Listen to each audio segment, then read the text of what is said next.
Hey YouTube, Alicia here. I'm back with another review of The Real Housewives of Atlanta, Season 9. This is Episode 5. Let's get to it. So this week, the show opens with Phaedra. She's on the phone with Congressman Frederica S. Wilson from Florida. They're talking about the latest senseless slaying of an unarmed black man, and they're preparing to go to the Philadelphia DNC.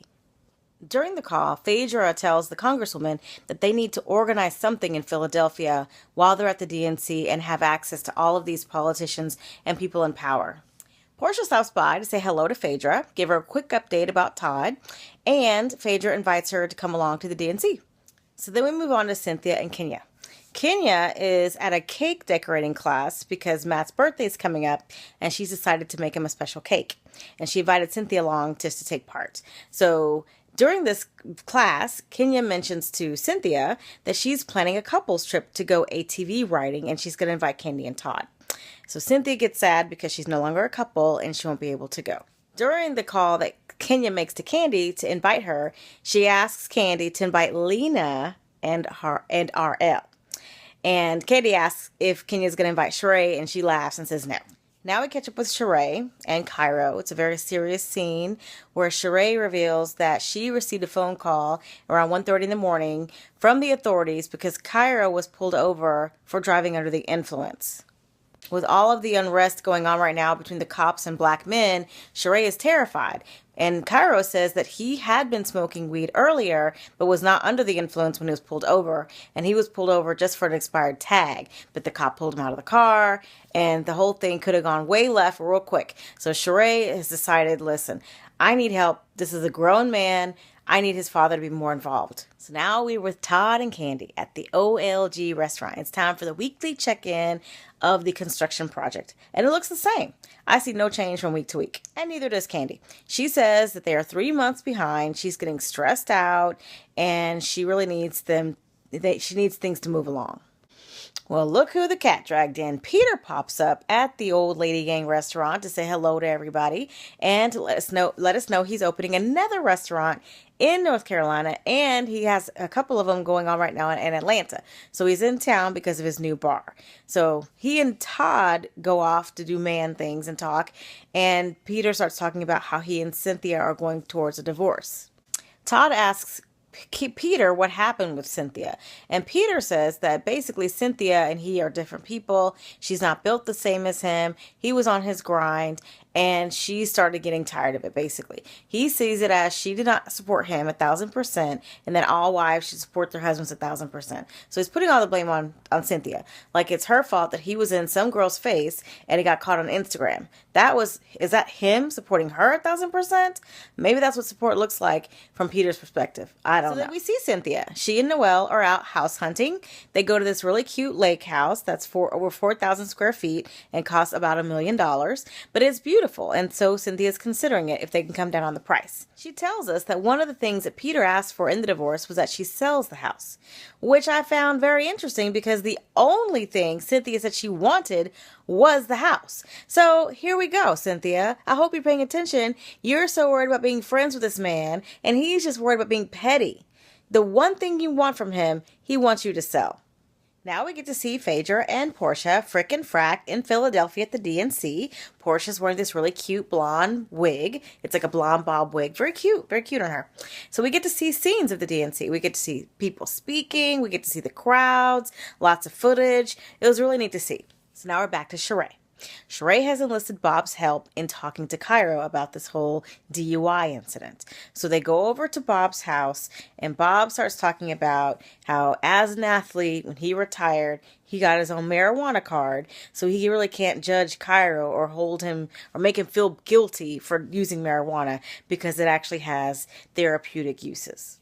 So it starts off rocky, if you haven't figured it out. Starts off rocky, doesn't sound like he's really holding Cairo responsible or accountable for anything, but he finishes it up with explaining to him that it's not cool to be going out with your friends, getting high, and being irresponsible, that he's not going to accept that or approve of that. So Cairo got the message, said he's ashamed of himself, he's going to make better decisions going forward, and it ended up nicely. So Momma Joyce pops up over to Kandi and Todd's house out of the blue, and she's got a surprise for them. She has planned a romantic afternoon for Kandi and Todd. It is super awkward, full of bedroom candy and candles and all kinds of stuff that you don't want your mom setting up for you. But it's a nice gesture. She's going to take Ace for the day or the afternoon or whatever to give Kandi and Todd some alone time. And is she back to shading Todd, y'all? Because she specifically said that she put together this afternoon because Kandi works hard. You know, like she didn't even include Todd in that. In fact, it's like she corrected herself because I think at first she did say Kandi and Todd work hard. And then she said, well, Kandi does. And I remember last week she made some shady comment about the restaurant too. She said, this is Todd's thing and he's got all this going on. And it was like real negative, right? And I'm thinking, are you back to being down on Todd? Like what is going on? Oh yeah. And I think it might have even been the first week because she said it's costing a lot of money to do this restaurant, which none of it is her money. So why is she involved or interested? But anyway. So let me know if you noticed any shade coming from Momma Joyce, because we thought things were cool, and they probably were when Kandi was pregnant and when Ace first got here. But Ace has been here 5 months, and I guess the old Momma Joyce is coming back out. So next we see Kenya driving along in her car, and she gives Cynthia a call just to chit-chat. Cynthia says she actually put an offer down on a house. Maybe it's a lake house. Maybe it's not. Maybe it's a different one. We don't know. But Kenya starts to tell Cynthia about another fight that she's gotten into with Matt.